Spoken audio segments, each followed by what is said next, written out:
They brought him here in chains, so he built his own country inside of America. In July 1860, a wealthy Alabama businessman named Timothy Meagher made a bet that he could smuggle a cargo of human beings into Mobile right under the nose of the federal government.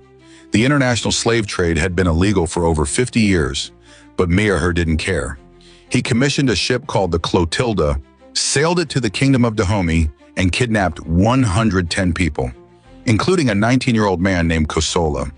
Kosola, later renamed Cudjo Lewis, survived a Middle Passage that shouldn't have happened.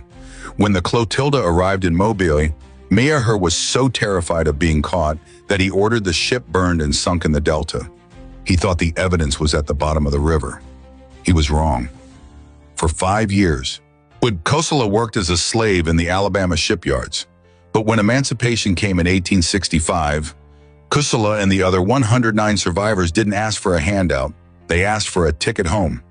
When the Meagher family refused to pay for their return to West Africa, the survivors did something that defines unfiltered Black excellence.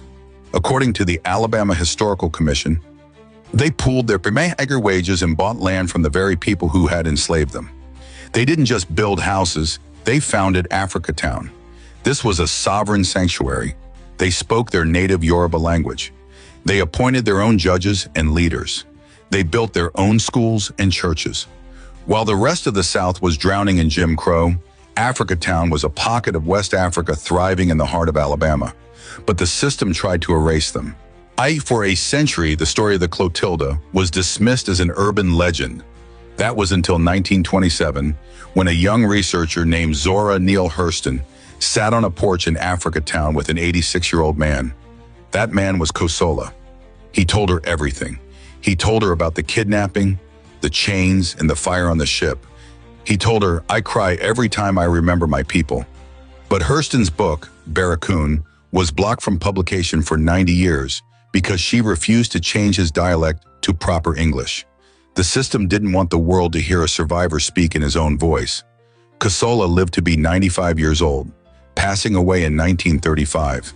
He was the last living link to the Middle Passage. And in 2019, the physical proof finally emerged. Researchers located the charred remains of the Clotilda in the Mobile River.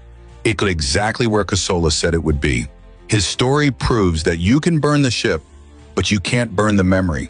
You can take the man out of Africa, but you can't take the Africa out of the man. I have to ask, why is the story of the last slave always framed as a tragedy instead of the story of the first founder of a sovereign Black town? Does it scare the system to admit that even in